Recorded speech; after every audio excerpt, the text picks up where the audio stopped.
Good morning दोस्तों। तो कैसी चल रही है आपकी एसएससी सीजीएल 2020 की तैयारी? सही चल रही होगी। बिल्कुल बिल्कुल ऐसे ही चलाते रहो और ऐसे ही आपको अगले 4 महीने तक चलाते रहना है। बीच में कहीं भी रुकना नहीं है आपको, बिल्कुल भी। इसको प्रायोरिटी लिस्ट में बिल्कुल टॉप पे रखो, बाकी सारी चीज़ें नीचे आएंगे लिस्ट में। एक बात और कि जो भी आपने प्लान बनाया है, जो भी आपने स्ट्रेटजी बनाई है आगे के वक्त के लिए, उस पर बिल्कुल अडिग रहना है आपको, बिल्कुल फिक फर्म रहना है उस पर। किसी की बात सुनकर उसमें चेंजेस नहीं करने हैं या फिर कुछ नया ट्राई करने के चक्कर में नए प्लान्स पे नहीं जाना है। आपको ये नहीं सोचना है कि अभी मैं क्या करूं कि थोड़ा इंप्रूव हो जाए, क्या करूं क्या इंप्रूव हो जाए। नहीं, आपको जो प्लान करना था, स्ट्रेटजी बनी थी, आप ऑलरेडी बना चुके हो। आपका काम है उसका फॉलो करना। अगर आप इधर उधर की बात सुनने लग गए तो आपको ये फील हो जाएगा कि एग्जाम आ गया और मैं स्विच ही करता रह गया अलग अलग प्लान्स और स्ट्रेटजी के बीच, और मेरी पढ़ाई हो नहीं पाई है। तो जो भी आपके प्लान्स हैं, स्टडी मटेरियल से बिल्कुल फर्म रहिए उस पर, वो बेस्ट है, उस पर भरोसा कीजिए और लगे रहिए तैयारी में। एक बात और कि अभी क्या हो रहा है कि अभी कई सारे एग्जाम्स हो रहे हैं, उनके भी फॉर्म बच्चे ने भरे हुए हैं।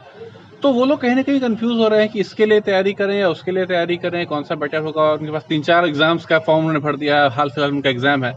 अब वो थोड़ा कंफ्यूज भी हो रहे हैं कि एसएससी की तैयारी हमारी डिस्टर्ब हो सकती है। तो मैं एक लाइन में आपको बता देता हूँ कि एसएससी सीजीएल से जो आपको जॉब मिलेगी वो बेस्ट होगी। आपके टैलेंट के हिसाब से आपको बेस्ट जॉब एसएससी सीजीएल ही देगा।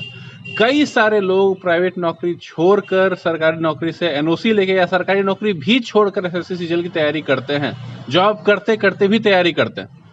तो इसीलिए जो जिस चीज़ की तैयारी आप कर रहे हो वो बेस्ट है। पूरा यकीन रखिए, इस पर एतबार रखिए और आप ये टारगेट बनाइए कि ये अगर मेरा मिल जाए तो यही मेरा सबसे बेस्ट ऑप्शन है। सारे जॉब जो भी मैं क्रैक कर सकता हूँ, जो भी जॉब, उनमें से सारा सबसे बेस्ट ऑप्शन मेरा एसएससी सीजीएल ही है। अब यहाँ पे स्टूडेंट्स के मन में एक और कंफ्यूजन आता है कि कितना देर पढ़ें, कितनी मेहनत करें। तो मेहनत इतना करना है आपको कि आपको सारे कंसेप्ट आपके रटे हुए होने चाहिए, लिटरली। जी हाँ, आपको अजीब लग रहा होगा कि मैं कह रहा हूँ रटने के लिए, समझने के लिए नहीं कह रहा हूँ। समझना तो जरूरी है ही, लेकिन उससे भी ज्यादा जरूरी है रटना। कॉम्पिटिटिव एग्जाम का जो थीम है वो आज के टाइम में यही है। जिसको एक बार में याद हो जाता है उसके लिए वर्कलोड काफी कम हो जाता है, जिसको 2 बार 3 बार याद करना पड़ता है उसके लिए ज्यादा होता है वर्कलोड। तो इसीलिए किसी का फर्स्ट अटेम्प्ट में ही निकल जाता है, किसी का सेकंड और थर्ड अटेम्प्ट में भी निकलना मुश्किल हो जाता है। तो इसीलिए अपने कैपेबिलिटी के हिसाब से आपको पढ़ाई करनी है। आप में जो टैलेंट है उसके हिसाब से आपको हार्डवर्क करना होता है। हार्डवर्क यूनिवर्सल नहीं कि इतना ही हार्डवर्क करो और सबका सिलेक्शन हो जाएगा, ऐसा नहीं होता है। आपको टैलेंट के हिसाब से ही पढ़ना होता है। प्रिपरेशन के अंत में आप खुद इस चीज़ को रियलाइज करोगे कि रटना ही अल्टीमेट एम है, कि सारी चीज़ें मुझे याद रहें। अब वो चीज़ करने के लिए आप मॉक टेस्ट दो, रिवीजन करो, प्रैक्टिस करो, अलग अलग टीचर से सेम टॉपिक पढ़ो, डजेंट मैटर। आपका पर्पस ये है कि सारे कंसेप्ट मुझे अच्छे से रटे हुए होने चाहिए, याद होने चाहिए, ताकि उसको मैं एग्जाम में इंप्लीमेंट कर सकूं। एक कंफ्यूजन यहाँ पे और आता है, बहुत लोग ये बोलते हैं कि सर जब हम लोग प्रीवियस ईयर का मॉक देते हैं तो 150 प्लस मार्क्स आ जाते हैं, 130-40 प्लस मार्क्स आ जाते हैं, काफ़ी अच्छे मार्क्स आते हैं, मोटिवेट हो जाते हैं वो सॉल्व करके। लेकिन जब कोई दूसरा मॉक देते हैं किसी ऑनलाइन प्लेटफॉर्म का, तो हमारे मार्क्स 100-110 आते हैं, हम लोग डिमोटिवेट हो जाते हैं और मॉक टेस्ट देने का हमें मन नहीं करता है। ऐसा क्यों होता है? तो ऐसा इसलिए होता है दोस्तों कि जिससे भी आपने पढ़ा है वो सब्जेक्ट, तो एसएससी के लिए जो भी पढ़ाता है, जो भी एजुकेटर, तो उसका जो पढ़ाने का पैटर्न होता है वो बेस्ड होता है प्रीवियस ईयर क्वेश्चन पे। क्योंकि वो भी जानता है, हर कोई जानता है कि एसएससी में maximum question previous year question पे भी बेस्ड आते हैं। तो वो उन्हीं के बेसिस से पढ़ाते हैं। और जब उसी जो क्वेश्चन आप जो मॉक टेस्ट में आप प्रीवियस ईयर क्वेश्चन सॉल्व कर रहे हो, उसी के बेसिस पे आपका थियरी था। जब डायरेक्टली बिल्कुल थियरी लिंक्ड है और वैसे क्वेश्चन आपने ऑलरेडी नोट्स में कर रखे हैं, तो वो क्वेश्चन सॉल्व होने की प्रोबेबिलिटी ज़्यादा हो जाती है और आप ज़्यादा क्वेश्चन सॉल्व कर लेते हो, आपके मार्क्स अच्छे आ जाते हैं। बट जहाँ थोड़ा सा मॉक टेस्ट में चेंज हो जाता है, कुछ नए क्वेश्चन वहाँ पे पुट कर दिए जाते हैं, तो आपका कॉन्फिडेंस डाउन होने लगता है, क्योंकि वैसे क्वेश्चन की ट्रिक आपने सीखी नहीं है। तो ये पूरा का पूरा एक पैटर्न ही इस तरह से बना होता है कि आपका मोटिवेशन बना रहे अगर आप प्रीवियस ईयर क्वेश्चंस बनाए तो। लेकिन उसके अलावा कुछ नया अगर आप बनाते हैं तो आपको मुश्किल का सामना करना पड़ सकता है।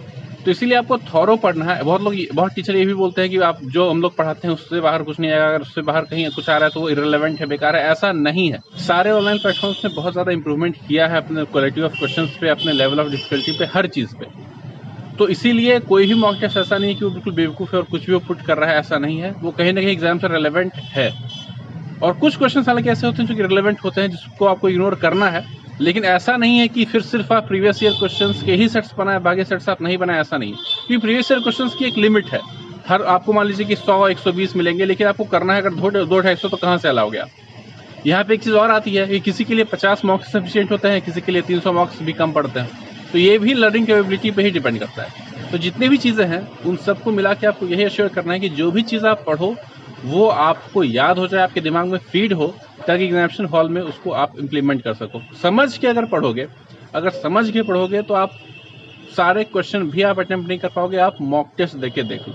जब तक कि आपको सिलेबस के सारे कंसेप्ट अच्छे से रटे हुए नहीं हो, उस पर अच्छे से पकड़ आपकी नहीं हो, तब तक आप रफ्तार में किसी मॉक टेस्ट, किसी टेस्ट सीरीज को अटेम्प्ट नहीं कर सकते हो। इस बात को आप ध्यान रखिएगा। तो प्रिपरेशन में अच्छे से लगे रहिए, प्लान जो आपने बना लिया है उस पर फिक्स रहिए। मिलते हैं अगले वीडियो में, तब तक के लिए बाय बाय।